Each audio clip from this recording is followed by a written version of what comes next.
ನಿಮ್ಮನ್ನು ಸ್ವಾಗತಿಸುತ್ತೇವೆ, ಹೊಗಳುತ್ತೇವೆ. ಕಳೆದ 4 ನಾಳು தொடர்ந்து ஊழியம் செஞ்சுக்கிட்டே 5 நாளும் ಈ 4 ದಿನ ಸೇವೆ ಮಾಡಿ ಇವತ್ತು 5ನೇ ದಿನ ಸೇವೆ ಮಾಡ್ತಾ ಇದ್ದೇವೆ.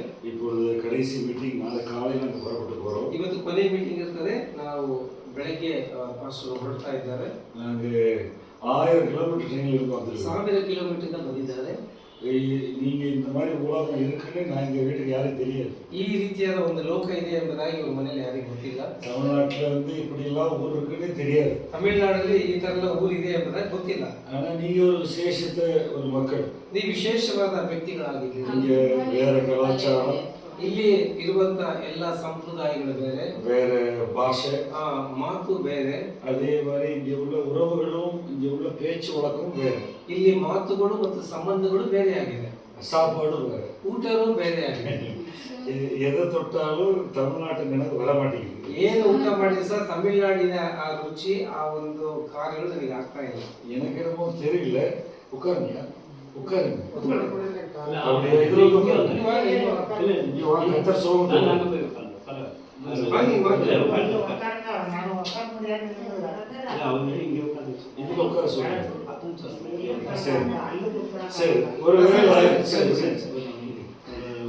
ஒருவேளை உங்களை எல்லாம் கொண்டு போய் தமிழ்நாட்டில் கொண்டு வச்சா தமிழ்நாட்டில் 2-3 நாள் இருப்பீங்களான்னு தெரியல. ನಿಮ್ಮ ತೆಗೆದುಕೊಂಡು ಹೋಗಿ ತಮಿಳುನಾಡಲ್ಲಿ ಇಟ್ಟರೆ ಅಲ್ಲಿ ವಾತಾವರಣ ಇರ್ತೀರೆಲ್ಲ ಗೊತ್ತಿಲ್ಲ.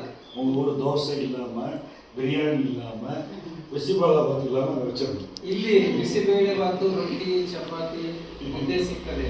ಇಲ್ಲಿ ಇಲ್ಲದಾಗೆ ಅಲ್ಲಿ ತೆಗೆದು ಹೋಗಿಟ್ರೆ ನೀವು ಹೇಗಿರ್ತೀರಿ ನೋಡ್ಬೇಕಾಗ್ತದೆ. எங்க ஊர்ல பிரியாணி ஃபேமஸ் கிடையாது. ನಮ್ಮ ಕಡೆ ಬಿರಿಯಾನಿ ಎಲ್ಲ ಅಷ್ಟು ಫೇಮಸ್ ಇರಲ್ಲ ತಮಿಳುನಾಡಲ್ಲಿ. 7 வகையான கூட்டு இதெல்லாம் இருக்கு. ஆனா நீங்க அங்க இருப்பீங்க, உங்களோட இழைச்சு போயிருவீங்க, ஒல்லியா இருப்பீங்க. ಅಲ್ಲಿ ಇರ್ತಕ್ಕಂಥ ಕಾಯಿ ಪಲ್ಯಗಳು ಬೇರೆ ಇರ್ತದೆ. ನಿಮ್ಮ ತಗೊಂಡಾಗ ಅಲ್ಲಿ ಇಟ್ಟು ಬಂದ್ರೆ ನೀವು ತೆಳ್ಳಗೆ ಆಗ್ಬಿಡ್ತೀವಿ. இது ஒரு வித்தியாசமான ஒரு கர்நாடகா ஊர். ಈ ಕರ್ನಾಟಕ ಒಂದು ವ್ಯತ್ಯಾಸವಾಗಿದೆ. சரி, இந்த சாயங்கால நேரத்தில் நீங்க வந்ததுக்காக கர்த்தரை ஸ்தோத்திரிக்கிறேன். ಸಾಯಂಕಾಲ ವೇಳೆಯಲ್ಲಿ ನೀವೆಲ್ಲ ಬಂದಿರೋದಕ್ಕಾಗಿ ಕರ್ತನಿಗೆ ವಂದನೆ ಹೇಳ್ತೇನೆ. இந்த நாள்ல ஆண்டவர் உங்களோட ஊழியம் செய்வார். சின்ன ஒரு சிறிய ஒரு 40 நிமிஷம் கர்த்தருடைய வார்த்தையை சொல்ல போறேன். ದೇವರು ನಿಮಗಾಗಿ ಸೇವೆ ಮಾಡಲಿಕ್ಕಿದ್ದಾರೆ. ಒಂದು 40 ನಿಮಿಷ ನಾವು ಉಪದೇಶ ಮಾಡಲಿಕ್ಕಿದ್ದೇವೆ. ஆமா, ஏன்னா அநேக நேரங்களில் நம்ம விசுவாசிக்கிற விசுவாசம் காண்கிறது மட்டும் நம்பணும். ನಮ್ಮ ನಂಬಿಕೆ, ನಮ್ಮ ವಿಶ್ವಾಸಗಳು ನೋಡುವುದನ್ನು ನೋಡಿ ನಂಬ್ತೇವೆ. ಅನೇಕ நேரங்களில் நம்ம ஐம்புலன்களை தான் விசுவாசிக்கிறோம். 5 ಕಾರ್ಯಗಳ ಬಗ್ಗೆ, ಅಂದ್ರೆ 5 ಸ್ಪರ್ಶತೆಯಿಂದ ನಾವು ನೋಡಿ ನಂಬ್ತೇವೆ. ஆனா 6வது புலம்னு ஒன்று இருக்கு. 6ನೇದು ಒಂದು ವಿಷಯ ಇದೆ. காணுதல், மூக்கு, தொடுதல், இந்த மாதிரி கேட்கல், இதெல்லாம் ஐம்புலன்கள் கர்த்தரால் ಕೇಳುವುದು, 2ನೇದು ಮೂಸು ನೋಡುವುದು, 4ಗೆ ರುಚಿ, ಮುಟ್ಟಿದ್ರೆ ಸ್ಪರ್ಶ ಆಗುವಂಥದ್ದು. ಈ 5 ಕಾರ್ಯ ಇದೆ. 6ನೇದು ಇನ್ನೊಂದು ಕಾರ್ಯ ಇದೆ. ಅದು ವಿಶ್ವಾಸ, ಅದು ನಂಬಿಕೆ. ಕಾಣಾದ ವಿಶ್ವಾಸಿ, ನೋಡದೇ ಇರುವುದನ್ನು ನಂಬುವುದೇ ನಂಬಿಕೆ. ಬೈಬಲ್ போட்டு பரலோகம் ஒரு மனுஷனுக்கு இருக்கு. ಸತ್ಯವೇದ ಹೇಳ್ತದೆ ಪರಲೋಕ ಎಂಬತಕ್ಕಂಥ ಒಂದು ವಿಷಯ ಇದೆ. நம்மள படைச்ச ஆண்டவர், ನಮ್ಮನ್ನು ಸೃಷ್ಟಿ ಮಾಡಿದ ದೇವರು, நம்மள தாயின் வயிற்றில 40 வாரம் உண்டாக்கின ஆண்டவர், ತಾಯಿಯ ಗರ್ಭದಲ್ಲಿಯೇ 40 ವಾರಗಳು ನಮ್ಮನ್ನು ಸೃಷ್ಟಿ ಮಾಡಿದ ದೇವರು. அவர் நாசமா போகணும்னு நினைக்கிறவர், ಆತ ನಾಶ ಹೋಗಬೇಕೆಂದು ನೆನೆಸುವುದಿಲ್ಲ. அவர் நம்மளை எல்லாம் பரலோகம் கொண்டு போகணும்னு உருவாக்கினார். ನಮ್ಮ ಎಲ್ಲ ಆತ್ಮಗಳನ್ನು ಪರಲೋಕಕ್ಕೆ ಕರೆದುಕೊಂಡು ಹೋಗಬೇಕೆಂದು ಎಂಬುದಾಗಿ ಸೃಷ್ಟಿ ಮಾಡಿದ್ದಾರೆ. இந்த உலகம் பிசாசின் கருத்துல இருக்கு. ಆದರೆ ಈ ಪ್ರಪಂಚ ಸೈತಾನ ಆಡಳಿತ ಮಾಡುವುದರಿಂದ 1 யோவான் 5ல சொல்லி இருக்கிறது உலகம் முழுவதும் பொல்லாங்கன் அடியில இருக்கு. 1 ಯೋಹಾನ 5ನೇ ಅಧ್ಯಾಯ ಹೇಳುವ ಪ್ರಕಾರ ಲೋಕವು ಸೈತಾನ ವಶದಲ್ಲಿತ್ತು. 5:18ல சொல்லி இருக்கு. 5:18ರಲ್ಲಿ. ஆனா 3:8ல ஆண்டவர் பிசாசின் கிரியைகளை அழிக்கும்படி தேவன் வந்தார். மனுஷகுமாரன் தேவகுமாரன் பூமிக்கு வந்தார். 3:18 1 ಯೋಹಾನದಲ್ಲಿ ಹೇಳ್ತದೆ, ದೇವಕುಮಾರನ ಲೋಕದ ಸೈತಾನ ಕ್ರಿಯೆಗಳನ್ನು ನಾಶ ಮಾಡುವುದಕ್ಕಾಗಿ ಲೋಕದ ಬಂದನು ಎಂಬುದಾಗಿ. சொல்லுங்க, 6வது புலம் விசுவாசம். ಇದು 6ನೇ ಕಾರ್ಯಗಳು ವಿಶ್ವಾಸ. ಕಾಣಾದ ನಂಬணும். ಎಲ್ಲ ಹೇಳಿ, 6ನೇ ಕಾರ್ಯಗಳು ಅದು ನಂಬಿಕೆ. ನೋಡದಿದ್ದರೂ ಸಹ ನಂಬುವಂತದ್ದಾಗಿದೆ. எழுதியிருக்கு ஒரு சம்பவம். இதுல விசுவாசிப்பீங்களா? ಇಲ್ಲಿ ದೇವರ ವಾಕ್ಯ ಬಂದಿದೆ. ಆ ವಾಕ್ಯವನ್ನು ನೀವು ನಂಬ್ತೀರಾ? நீங்க நம்புறீங்க, நிறைய பேர் நம்புறது. ನೀವು ನಂಬ್ತೀನಿ ಹೇಳ್ತಾ ಇದ್ದೀರಿ, ಆದ್ರೆ ಹೊರಗಿನ ಜನ ಯಾರು? இப்ப எங்க வீட்ல எனக்கு மக இருக்காங்க, எனக்கு ஒரு மனைவி இருக்குன்னு சொல்றேன். நீங்க போட்டோ பார்த்தா நம்புவீங்க. ஆனா எனக்கு ஒரு நம்பிக்கை விசுவாசம் இருக்கு. நான் அவங்களோட உறவு வச்சிருக்கேன். ಇವರಿಗೆ ಗಂಡ ಹೆಂಡತಿ 2 ಮಕ್ಕಳು ಇದ್ದಾರೆ. ಅವರು ಮನೆಯಲ್ಲಿ ಇದ್ದಾರೆ. ನಾನು ಫೋಟೋ ಇದೆ, ಅವ್ರ ಜೊತೆಗೆ ಚೆನ್ನಾಗಿದ್ದೇನೆ. ಆದ್ರೆ ನೀವು ಅದು ನೋಡ್ಲಿಲ್ಲ. ನೋಡದೆ ಹೇಗೆ ನಂಬಲಿಕ್ಕೆ ಸಾಧ್ಯ? ಅದು ನೀವು ಫೋಟೋ ನೋಡಿದ್ರೆ ನೀವು ನಂಬಬಹುದು. சரி, என் வயிற்றுக்குள்ள 2 கிட்னி வேலை பார்க்குதுன்னு சொல்றேன். ಈಗ ಇವರು ಹೊಟ್ಟೆ ಒಳಗೆ 2 ಕಿಡ್ನಿ ಕೆಲಸ ಮಾಡುತ್ತೆ ಅಂತ ಹೇಳ್ತಾರೆ. நீங்க என்னை பார்த்துட்டு இங்க கிட்னியை காட்டு அப்படின்னு சொன்னா ನೀವು ಎಲ್ಲಿ ಕಿಡ್ನಿ ತೋರಿಸು ಹೇಗೆ ಕೆಲಸ ಮಾಡ್ತದೆ ಅಂದ್ರೆ பைத்தியக்காரன் சொல்லுவீங்க. ನೀವೇನಂತೀರಿ? ಹುಚ್ಚು ಬಂದಾಗ. ஆனா நான் தண்ணி குடிச்சா வெளியில ஒழுங்கு போகுது. ಅದು ನಾವು ನೀರು ಕುಡಿದಾಗ ಅದು ದ್ವಾರದ ಮುಖಾಂತರ ಹೊರ ಹೋಗುತ್ತೆ. நான் மறைச்சு வச்சிருக்கிறேன், ஆண்டவர் படைச்சிருக்காரு. ஆனா கிட்னி இருக்கிறது நீங்க விசுவாசிக்கிறீங்களா? ಈ ಒಳಗಡೆ ಕಿಡ್ನಿ ಇದೆ ಆದ್ರೆ ಕಾಣೋದಿಲ್ಲ, ಆದ್ರೆ ನಾವು ಕಿಡ್ನಿ ಇದೆ ಅಂತ ನಂಬ್ತೇವೆ. அதே மாதிரி திறந்து காமிச்சாதான் விசுவாசிக்கிறீங்களா? ಅದು ಹೊಟ್ಟೆ ಕೊಯ್ದು ತೋರಿಸ್ಲಿಕ್ಕೆ ಆಗ್ತದ? சிறு பிள்ளைய போல வசனத்தை விசுவாசிக்கும். ಈ ವಾಕ್ಯ ಹೇಳ್ತಿರುವಾಗಲೇ ಅದು ನಿಮ್ಮ ಹೃದಯದ ಆಳಕ್ಕೆ ಬರಬೇಕು, ನಂಬಬೇಕು. என் இருதயத்துல ரத்த ஓட்டம் இருக்கு, ரத்தம் ஓடிக்கிட்டே இருக்கு. ನಮ್ಮ ಹೃದಯ ಎಂಬುದಾಗಿ ದೇವರು ಸೃಷ್ಟಿ ಮಾಡಿದ್ದಾನೆ, ಅದು ರಕ್ತವು ಚಲಿಸ್ತಾನೆ ಇರ್ತದೆ. இதே போலவே ಅದೇ ರೀತಿಯಾಗಿ காண்கிற இயற்கை உலகம்னு ஒன்று இருக்கு. ಆ ನೋಡುವಂತ ಈ ಪ್ರಪಂಚ ಎಂಬ ಲೋಕವಿದೆ. காணாத ஆவிக்குரிய உலகம்னு ஒன்று இருக்கு. ನೋಡದೇ ಇರತಕ್ಕಂತ ಒಂದು ಲೋಕ ಇದೆ, ಅದು ಆತ್ಮಿಕ ಲೋಕ. அங்கதான் பரலோகம் இருக்கு, ಅಲ್ಲಿ ಪರಲೋಕವಿದೆ. அங்கதான் நம்முடைய ஆண்டவர் இருக்கு, ದೇವರು ಅಲ್ಲಿದ್ದಾನೆ. அந்த காணாத உலகத்தை பத்தி தான் இந்த பைபிள்ல எழுதி இருக்கு. ಕಾಣದೇ ಇರುವಂತಹ ಪರಲೋಕದ ಕುರಿತು ಈ ಸತ್ಯವೇದದಲ್ಲಿ ಬರೆಯಲ್ಪಟ್ಟಿದೆ. விசுவாசிக்க விசுவாசிக்க ஆவியானவர் வருவாரு, அவர் போதிச்சு கொடுப்பார். ನೀವು ನಂಬುತ್ತಾ ದೇವರ ಆತ್ಮನಲ್ಲಿ ಕೇಳುವಾಗ ಆತ್ಮ ನಿಮ್ಮ ಒಳಗೆ ಒಂದು ಸರಿಯಾದ ಉಪದೇಶವನ್ನು ಮಾಡ್ತಾರೆ. இந்த 2 உலகம், 2 ಲೋಕ, அதாவது காண்கிற இயற்கை உலகம், ಕಾಣುವಂತ ಈ ಲೋಕ, காணாத ஆவிக்குரிய உலகம், ಕಾಣದೇ ಇರುವಂತ ಪವಿತ್ರ ಆತ್ಮನ ಲೋಕ. ஒரு சம்பவத்தை இயேசு சொன்னாரு. ಯೇಸು ಒಂದು ವಾಕ್ಯವನ್ನು ಹೇಳ್ತಾನೆ. 2 பேர் இருந்தாங்க. லூக்கா 16 அதிகாரம் ಲೂಕನ 14ನೇ ಅಧ್ಯಾಯದಲ್ಲಿ ಒಂದು ಸನ್ನಿವೇಶ 19 ವಚನத்திலிருந்து 19ನೇ ವಚನದಿಂದ 31 வரைக்கும் 31 ವರೆಗೂ நீங்க வீட்டுல போய் வாசிங்க. ಮನೆಗೆ ಹೋಗಿ ಹೋದ್ರೆ ஒரு ஐஸ்வர்யமுள்ள மனுஷன் ஒருத்தன் வாழ்ந்து வந்தான். ಒಬ್ಬ ಬಹಳ ಐಶ್ವರ್ಯವಂತ ಒಬ್ಬ ವ್ಯಕ್ತಿ ಇದ್ದ. அவனுக்கு 5 சகோதரர்கள், ಅವರಿಗೆ 5 ಜನ ಮಕ್ಕಳು. நல்ல விலையுயர்ந்த ஆடைகள், விலையுயர்ந்த வீட்டுல நல்லா சாப்பிட்டு இருந்தான். ಒಬ್ಬ ದೊಡ್ಡ ಐಶ್ವರ್ಯವಂತನಾಗಿದ್ದ. 5 ಜನ ಅಣ್ಣ ತಮ್ಮಂದಿದ್ರು, ಒಳ್ಳೆ ಬಟ್ಟೆಯನ್ನು ಹಾಕ್ತಾ ಇದ್ದ, ಒಳ್ಳೆ ಊಟವನ್ನು ಮಾಡ್ತಿದ್ದ, ಸಮೃದ್ಧಿಯಾಗಿ ಇದ್ದ. ஆனா ஏழையா வீட்டு வாசல்ல லாசர்னு ஒரு பெயர் உள்ள ஒருத்தர். ಲಾಸರ್ ಎಂಬತಕ್ಕಂಥ ಒಬ್ಬ ಕಡು ಬಡವನು ಅವನ ಮನೆಯ ಬಾಗಿಲಲ್ಲಿ ಬಿದ್ದುಕೊಂಡಿದ್ದಾನೆ. அவனுக்கு யாருமே உறவினர் இல்லை, ಅವನಿಗೆ ಯಾರು ಸಂಬಂಧ ಇಲ್ಲ. ಲಾಸರ್ನಿಗೆ அவனுக்கு சொத்து சுகம் இல்ல, ಅವನಿಗೆ ಹಣ ಇಲ್ಲ, ಐಶ್ವರ್ಯವಿಲ್ಲ, அவனுக்கு எந்த வருமானமும் இல்ல, உடம்பெல்லாம் கொப்பளங்கள், ಅವನಿಗೆ ಯಾವ ಹಣ ಬರುವ ಆದಾಯ ಇರಲಿಲ್ಲ, ಮೈಯೆಲ್ಲ ಗಾಯ ಉಳ್ಳವನಾಗಿದ್ದ. ಅನೇಕ நேரத்துல வியாதியில படுத்துக்கிடந்தான். ಅನೇಕ ಸಾರಿ ರೋಗದಲ್ಲಿ ಬಿದ್ದುಕೊಂಡಿದ್ದ. டெய்லி இந்த ஐஸ்வர்யவன் வீட்டு வழியா வெளியே போகும்போது அவனை பார்ப்பான். ಐಶ್ವರ್ಯವಂತನು ಲಾಸರನ್ನು ನೋಡಿಕೊಂಡು ಹೋಗ್ತಾ ಇದ್ದ, ನೋಡಿಕೊಂಡು ಬರ್ತಾ ಇದ್ದ. அவன் பார்த்துட்டு என்ன சொல்லுவான்? ನೋಡಿ ಏನ್ ಹೇಳ್ತಾ ಇದ್ದ? ஒண்ணுமே கண்டுக்க மாட்டான். ಆ ಐಶ್ವರ್ಯವಂತನು ಲಾಸರ್ ನೋಡಿ ಯಾವುದ್ರ ಬಗ್ಗೆನೂ ಯೋಚನೆ ಮಾಡಿದ. அவன் புண்ணெல்லாம் பருக்கெல்லாம் உடைஞ்சு ரத்தம் வரும். ಆ ಒಂದು ಇದು ಲಾಸರ್ನಿಗೆ ಮೈಯೆಲ್ಲ ಗುಳ್ಳೆಯಾಗಿ ರಕ್ತ ಮತ್ತು ಕೀವು ಹರಿತಾ ಇತ್ತು. அந்த நாய் நக்கும். ನಾಯಿಗಳು ಬಂದು ಅದನ್ನ படுத்தே கிடந்தான். ಯಾವಾಗಲೂ ಮಲಗಿ ಇರ್ತಿದ್ದ. ஆண்டவராய் இயேசு கிறிஸ்து இந்த சம்பவத்தை மறு உலகம் இருக்கிறது, மறுபூமி காணப்படாத ஒரு ஆவிக்குரிய உலகம் இருக்குன்னு சொல்லியிருக்காரு. ಯೇಸು ಕ್ರಿಸ್ತನು ಒಂದು ವಾಕ್ಯ ಹೇಳಿದಾನೆ, ನೀವು ಕಾಣದೇ ಇರುವಂತ ಒಂದು ಲೋಕ ಪರಲೋಕ ಇದೆ ಎಂಬುದಾಗಿ.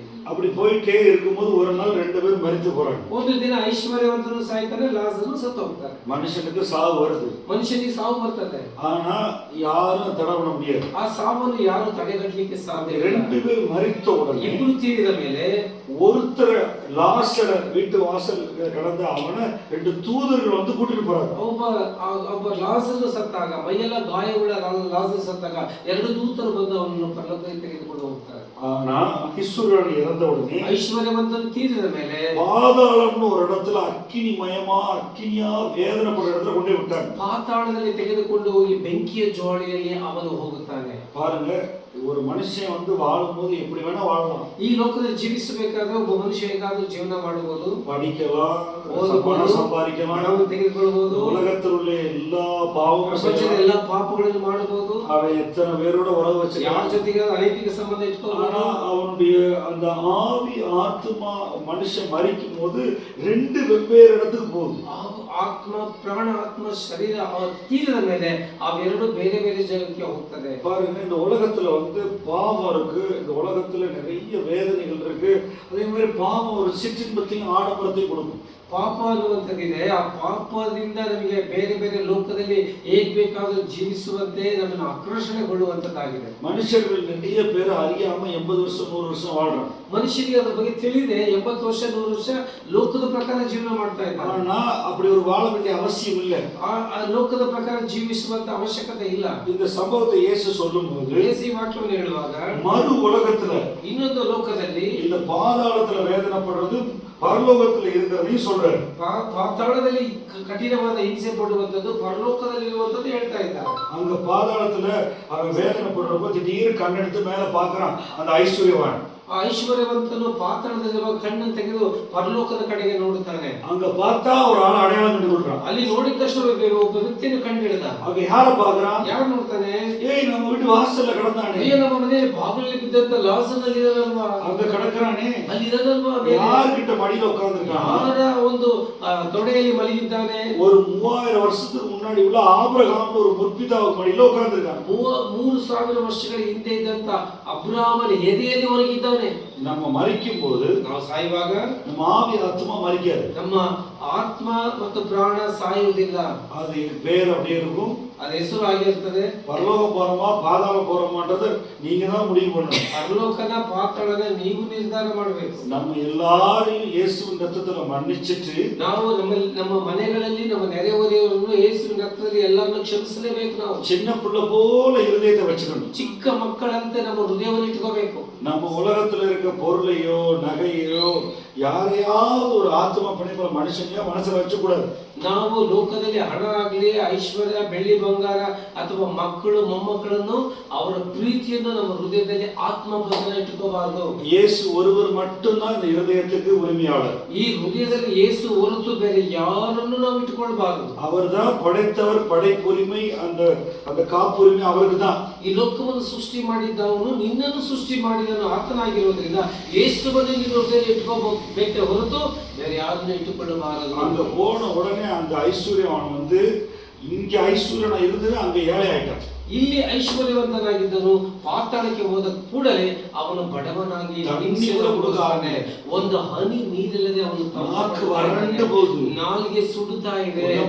வேதனை ಶರೀರವೆಲ್ಲ ವೇದನೆ. அக்கினியா கிடக்குறான். ಬೆಂಕಿಯಲ್ಲಿ ಬಿದ್ದಿದ್ದಾನೆ. அங்க இருந்து கேக்குறான். அங்க அந்த லாசரு மடியில இருக்கிறான். ஆபிரகாம் ஐயாவே, அப்பா ஆபிரகாம் ஐயாவே, அது லாசரு லேசா விரல்ல துணியில தொட்டு என் நாட்டுல தண்ணி விட்டா நல்லா இருக்குமேன்னு கெஞ்சுறான், பிச்சை எடுக்கிறான். ಇಲ್ಲಿರುವಂತ ಐಶ್ವರ್ಯವಂತನು ಪಾತಾಳದಲ್ಲಿ ಇದ್ದುಕೊಂಡು ಆ ಒಬ್ಬ ಲಾಜರ್ ನೋಡಿ ನನಗೆ ನಾಲಿಗೆಲ್ಲ ಒಣಗುತ್ತಾ ಇದೆ, ನಾನು ಹಿಂಸೆಯಲ್ಲಿದ್ದೇನೆ, ಆ ಒಬ್ಬ ಲಾಜರ್ನಿಂದ ಕಿರು ಬೆರಳಿನಿಂದ ಒಂದು ಹನಿ ನೀರನ್ನು ಕೊಟ್ರೆ ನನಗೆ ಸಾಕು ಎಂಬುದಾಗಿ ಕೇಳ್ತಾ ಇದ್ದ. பாருங்க ஐஸ்வர்ய நிலைமை பாத்தீங்களா? ಐಶ್ವರ್ಯವಂತನ ಆ ಒಂದು ಸ್ಥಾನ ಹೇಗಿದೆ ನೋಡಿ. இவன் ரோட்ல கிடக்கும்போது ஒரு நாள் லாசரை கண்டுக்க மாட்டான். ಐಶ್ವರ್ಯವಂತನು ರಸ್ತೆಯಲ್ಲಿ ಬಿದ್ದಾಗ ಒಂದು ದಿನನೂ ನೋಡಿಲ್ಲ, ஒரு நாள் இவன் இறங்கி காட்ட மாட்டான். ಒಂದ್ ದಿವಸ ಕರುಣೆ ತೋರಿಸಿಲ್ಲ, தயவா இருக்க மாட்டான், ದಯೆ ತೋರ್ಲಿಲ್ಲ. அவனா நல்லா சாப்பிட்டு தனியா வாழ்ந்துட்டு இருந்தான். ಚೆನ್ನಾಗಿ ಊಟ ಮಾಡಿ ಸಮೃದ್ಧಿಯಾಗಿ ಜೀವನ ಮಾಡ್ತಾ ಇದ್ದ. ஆனா அவனுடைய வாழ்க்கை அங்க போய் ஏழை ஆயிடுச்சு. ನೋಡ್ರಿ, ಅವನು ತೀರಿದ ಮೇಲೆ ಅವನ ಜೀವನ ಬಡತನ ಆಗಿ ಹೋಯ್ತು. அங்க கெஞ்சின உடனே அவர் ஆபிரகாம் சொல்றாரு, ಅಲ್ಲಿ ಅವನು ಬೇಡುತ್ತಾ ಇದ್ದಾನೆ. ಅಬ್ರಹಾಮನು ಹೇಳ್ತಾನೆ, ஐயா நீர் இருக்கிற அந்த அக்கினிமயமான சூளைக்கும் இங்க பரலோகத்துக்கு இடையில ஒரு பெரிய பிளவு இருக்கு, நீ வர முடியாது. ಪಾತಾಳಕ್ಕೂ ಪರಲೋಕಕ್ಕೂ ಮಧ್ಯದಲ್ಲಿ ಒಂದು ದೊಡ್ಡ ಡೊಂಗುರವಿದೆ. ಈ ಸ್ಥಳದಿಂದ ಆ ಸ್ಥಳಕ್ಕೆ ಹೋಗ್ಲಿಕ್ಕೆ ಆಗಲ್ಲ, ಆ ಸ್ಥಳದಿಂದ ಈ ಸ್ಥಳಕ್ಕೆ ಬರ್ಲಿಕ್ಕೆ ಆಗಲ್ಲ ಎಂಬುದಾಗಿ ಅಬ್ರಹಾಮನು ಹೇಳೋದನ್ನು ಕೇಳಿಸ್ಕೊಳ್ತಾರೆ. அப்புறம் என்ன சொல்றாரு, பூமியில இருக்கப்ப நீ நல்லா சாப்பிட்டு யாருக்கும் இறக்க காரணமா நீ நல்லா கொடுத்து வாழ்ந்த.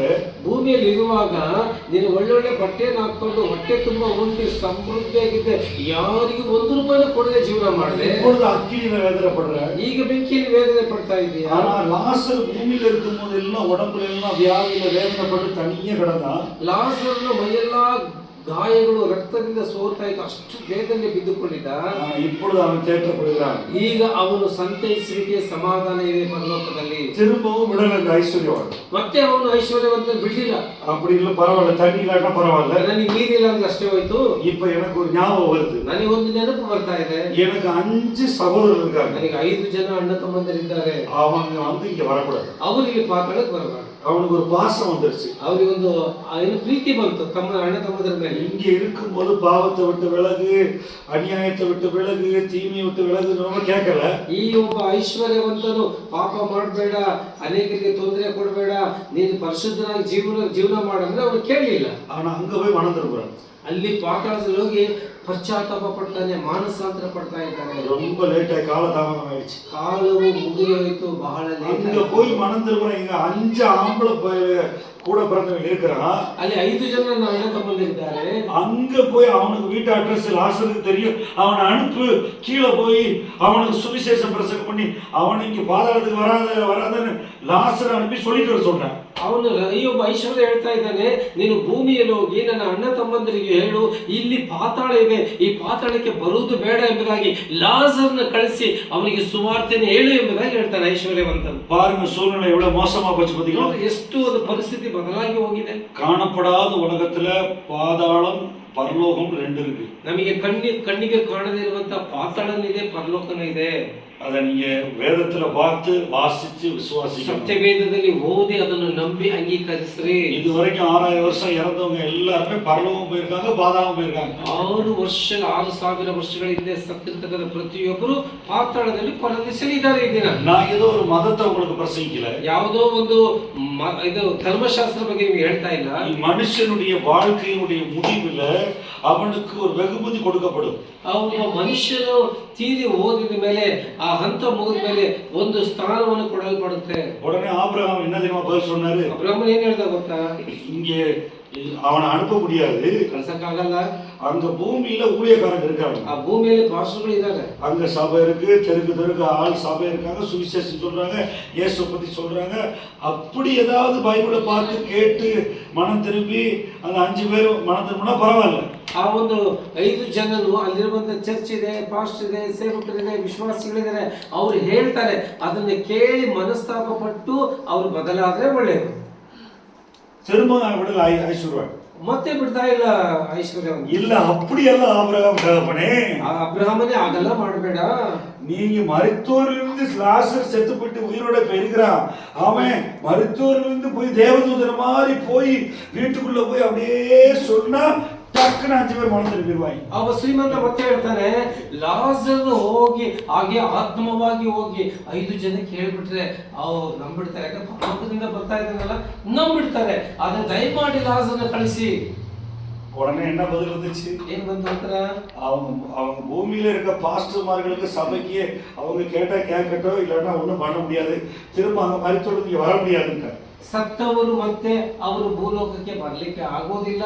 ಆ ಪಾಸ್ಟರ್ ಸೇವಕರು ಹೇಳಿದಾಗಲೇ ಅವ್ರು ನಂಬಿ ರಕ್ಷಣೆ ಹೊಂದಬೇಕು, ಇಲ್ಲಾಂದ್ರೆ ಏನು ಮಾಡಲಿಕ್ಕೆ ಸಾಧ್ಯ ಇಲ್ಲ. பாருங்களேன் எவ்வளவு வேதனையான ஒரு சூழ்நிலை. ಎಷ್ಟು ಒಂದು ಕಠಿಣವಾದ ವೇದನೆಯುಳ್ಳ ಒಂದು ಸಮಯವಿದೆ. பூமியில இருக்கும்போது நம்ம பாவத்தை விட்டு விலகணும், ಇಲ್ಲಿರುವ மனம் திரும்பணும். ಭೂಮಿಯಲ್ಲಿರುವಾಗಲೇ ಪಾಪವನ್ನು ಬಿಡ್ರಿ, ಮಾನಸಾಂತರ ಪಡ್ರಿ. யாரையும் வாயில சபிக்க கூடாது, ಯಾರನ್ನು ನೀವು ಶಪಿಸಬೇಡ್ರಿ. ಯೇಸುವಿನ ಕೃಪೆ ದಯವಿலே வாழ்ந்தா, ಯೇಸುವಿನ ಕೃಪೆ ಪ್ರೀತಿಯಲ್ಲಿ ದಯೆಯಲ್ಲಿ ಜೀವನ ಮಾಡ್ರಿ, ವ್ಯಾಧಿ ಬರದು, ನಿಮಗೆ ಕಾಯಿಲೆ ಬರೋದೇ ಇಲ್ಲ. நீங்க எல்லாரையும் மன்னிச்சிட்டா, ಎಲ್ಲರೂ ಕ್ಷಮಿಸಿದರೆ மன குழப்பம் வராது. ನಿಮ್ಮ ಇರುವಂತ ತಲೆ ಒಳಗಿರುವಂತ ಅನೇಕ ಗೊಂದಲಗಳು ಬಿಟ್ಟು ಹೋಗ್ತದೆ. எனக்கு 3 டாக்டர் ಫ್ರೆಂಡ್ இருக்காங்க மதுரை. 3 ಡಾಕ್ಟರ್ ಪಾಸ್ಟರ್ ಪರಿಚಯ ಇದ್ದಾರೆ. அவங்க எல்லாம் சொல்றது என்னன்னா, ಅವರೆಲ್ಲ ಹೇಳೋದೇನಂದ್ರೆ, வியாதிக்கு காரணமே மன உளைச்சல். ಈ ಒಂದು ಕಾಯಿಲೆಗೆ ಕಾರಣನೇ ನಿಮ್ಮ ಹೃದಯದಲ್ಲಿರತಕ್ಕಂಥ ಕಹಿತನ ಮತ್ತು ಜಂಜಾಟಗಳು. சிலருக்கு மன்னிக்க முடியாம கசப்பு இருதயத்துல வந்த உடனே அவங்க தூக்கம் போச்சு, கொஞ்ச நாள் வியாதி, சளி, இருமல் வரும், அப்புறம் படுக்க போட்டுரும், டாக்டர்கிட்ட போட்டோடனே ஊசியை போட்டோடனே தொடர்ந்து வியாதி வந்துடும். ಕೆಲವರು ಗುಣಗುಡ್ತಾ ಇರ್ತಾರೆ, ಕ್ಷಮಿಸೋದಿಲ್ಲ. ಕ್ಷಮಿಸ್ತಾ ಇರೋ ನಿಮಿತ್ತ ಕಾಯಿಲೆ ಬರ್ತದೆ, ಕೆಮ್ಮು, ಶೀತ, ನೆಗಡಿ ಬರ್ತದೆ, ಡಾಕ್ಟರ್ ಇಂಜೆಕ್ಷನ್ ಮೆಡಿಸಿನ್ ಕೊಡ್ತಾರೆ, ಆಮೇಲೆ ಅಡ್ಮಿಟ್ ಮಾಡ್ಬಿಡ್ತಾರೆ. இந்த சரீரம் வியாதி வெளிப்படுதுன்னா ஏதோ ஒரு கசப்போ மன்னிப்போ இருக்கு, மன்னியாத குற்றம் இருக்குன்னு அர்த்தம். ಈ ಶರೀರದಲ್ಲಿ ಯಾವುದಾದ್ರೂ ಕಾಯಿಲೆ ಬಂತಾದ್ರೆ ನಿಮ್ಮ ಹೃದಯದಲ್ಲಿ ಕಹಿತನ ಇದೆ, ಯಾರನ್ನು ಕ್ಷಮಿಸದೆ ನಿಮ್ಮ ಹೃದಯದಲ್ಲಿ ವಿಷವನ್ನು ಇಟ್ಕೊಂಡಿದ್ದೀರಿ. இயேசு என்ன எதுக்கு வந்தார்னா மனுஷனை மன்னிக்கவும் ಮನುಷ್ಯನಿಗೆ ಮರುವಾಳ್ವು ಕೊಡಕ್ಕೆ ಜೀವನ ಕೊಡೋದ ಬಂದ.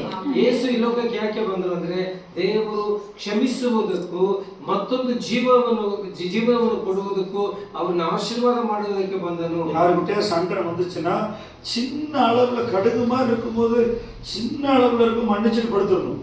ಯಾವ್ದಾದ್ರು ಸಣ್ಣ ಜಗಳ ಆಯ್ತು ಅಂದ್ರು, ಅದು ಸಾಸಿವೆ ಕಾಳಷ್ಟು ಇದ್ರು ಅವ್ರನ್ನ ಕ್ಷಮಿಸಿ ಆಶೀರ್ವಾದ ಮಾಡಿ ಮಲ್ಕೊಂಬೇಡಿ. ಅದ ಮನಸ್ಸಲ್ಲಿ வச்சு இப்படி யோசிச்சுட்டே இருந்தா ಅವ್ರು ಯಾಕೆ ಹಿಂಗಂದ್ರು ಅಂತ ನೀವು ಯೋಚನೆ ಮಾಡ್ತಾ ಇದ್ರೆ ஒரு நாள் அது பெரிய நெல்லிக்காய் அளவு ஆரஞ்சு பழம் அளவு ಫುಟ್ಬಾಲ್ அளவு ಆಳ ಪಡೆದು ಕೊಟ್ಟು ಆ ಒಂದು ಸಣ್ಣ ಸಾಸಿವೆ ಅಷ್ಟಾಗುತ್ತೆ, ನೆಲ್ಲಿಕಾಯಿ ಅಷ್ಟಾಗುತ್ತೆ, ಆರೆಂಜ್ ಹಣ್ಣು ಅಷ್ಟು ದೊಡ್ಡದಾಗ್ತದೆ, ಆಮೇಲೆ ದೊಡ್ಡ ಫುಟ್ಬಾಲ್ ಅಷ್ಟು ದೊಡ್ಡದಾಗಿ ನಿಮ್ಮನ್ನ ಕಾಯಿಲೆಯಲ್ಲಿ ಬೆಳೆಸಿ ಮಲಗಿಸಿಬಿಡುತ್ತೆ. ಪಿಶಾಚುಗ ವ್ಯಾಧಿ ಹುಡುಗರ ಶರೀರದಲ್ಲಿ ಸೈತಾನ ಬಂದು ನಿಮಗೆ ಕಾಯಿಲೆಯನ್ನು ಕೊಡುತ್ತೆ. ಕಡೆಯಲ್ಲಿ ಯಾರ ಬಂದ ನಮಗೆ வெறுப்பாரு.